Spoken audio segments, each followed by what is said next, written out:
अहमदनगरमधून सुजय यांच्या पत्नी धनश्री विखेंनी लोकसभेसाठी उमेदवारी अर्ज दाखल केलेला आहे। भाजपकडून हा उमेदवारी अर्ज जो आहे तो दाखल करण्यात आलेला आहे।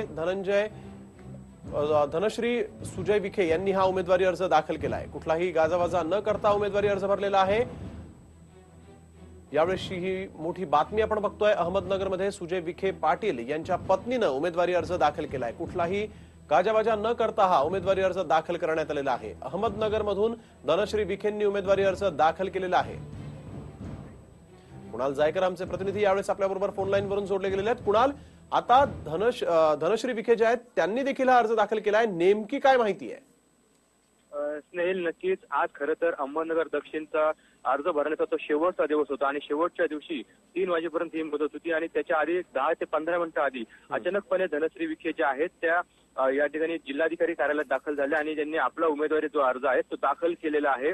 त्यामुळे एकच खळबळ उडाली आहे, कारण डॉक्टर सुजय विखे या मतदारसंघामध्ये भाजपकडून उभे आहेत आणि हे राज्याचे विरोधी पक्ष नेते यांचे चिरंजीव आहेत। मात्र त्यांच्या पत्नीने आता हा अर्ज भरलेला आहे। खरं तर काय नेमकं कारण आहे हे समजू शकलेलं नाही। मात्र जर सुजय विखेंचा अर्ज बाद झाला काही कारणास्तव तर धनश्री विखे ज्या आहेत त्या आपल्या तयारीत आहेत, त्यामुळे त्यांनी आज अर्ज दाखल केल्याचं बोललं जात आहे। त्यामुळे आता येत्या 2 दिवसात आपल्याला कळणार आहे सुजय विखेंचा जर अर्ज बाद झाला तरच ज्या धनश्री विखे ज्या आहेत त्या निवडणुकीच्या रिंगणात उतरणार आहेत अथवा त्या देखील त्यांचा अर्ज मागे घेतील। धन्यवाद कुणाल, तुम्ही दिलेल्या या सविस्तर माहितीसाठी। अहमदनगरमधून सुजय विखेंच्या पत्नींनी देखील आता उमेदवारी अर्ज दाखल केलेला आहे। सुजय मात्र कुठलीच रिस्क घ्यायला तयार नाहीयेत। हा व्हिडिओ तुम्हाला आवडला असेल तर असे आणखी व्हिडिओ पाहण्यासाठी TV9चं YouTube चॅनल सबस्क्राइब करा, बेल बटन दाबा।